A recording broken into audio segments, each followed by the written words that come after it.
Hello and welcome to another Reaper blog tutorial. Today I'm doing a little bit of mixing, playing with some of the tracks from Nail the Mix. This is an Architect song.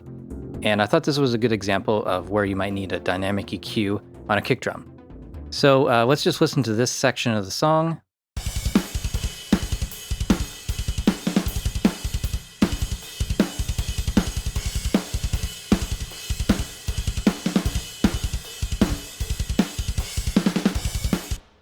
And what I found was that there's enough low end on those kick drums in other parts of the song, but in this section and some of the other fast sections, it just gets to be too much. So I like a big, beefy kick drum, but it needs to be managed in these faster sections when there's more kicks happening and that low end just builds up.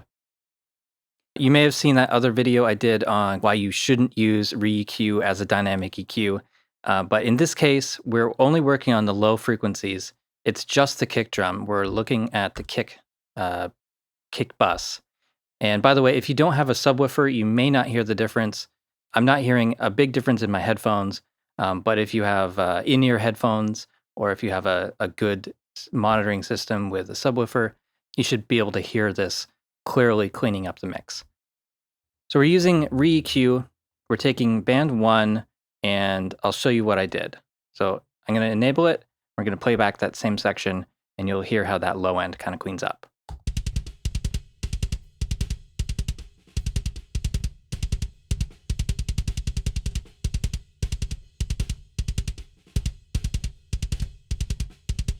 This is taking band 1 instead of a low shelf. I decided to do a band, fairly wide bandwidth. So I'm going to take the gain, go to parameter modulation, and I'm using the audio control signal. Instead of using a sidechain signal, I'm using its own signal. So when this low end gets too big, it's going to tell itself to turn down band 1.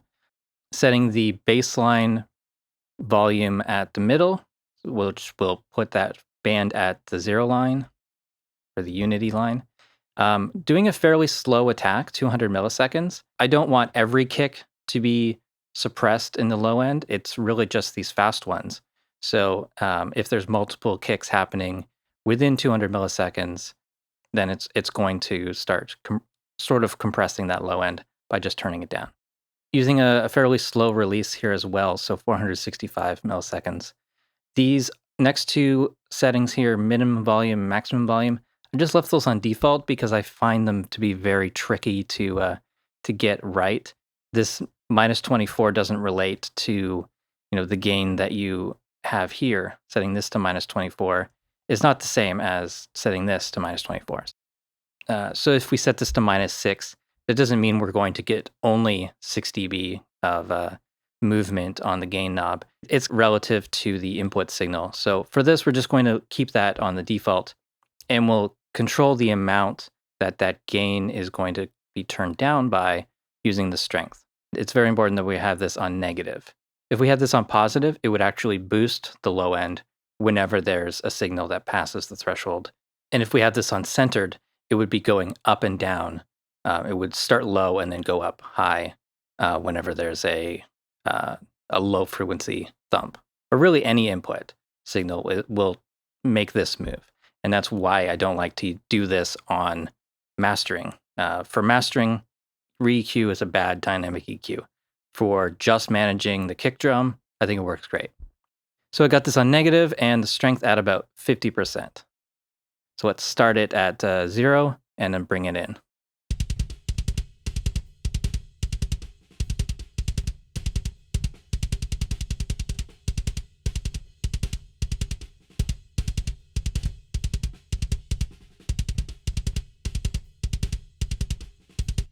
So for me, somewhere around 50% sounds about right. Let's just listen to it one more time in the full drum mix.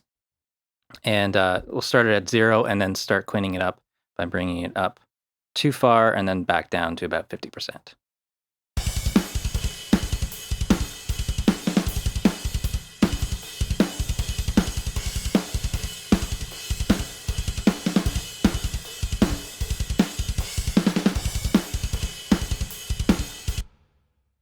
And so that's what I found works for me. I hope this has been helpful. I think it's a great idea to manage your kick drums in this way. This is only one of many ways you can do that. The other ways would be editing those kick tracks so that it's just a lower volume in these sections. You could automate the volume.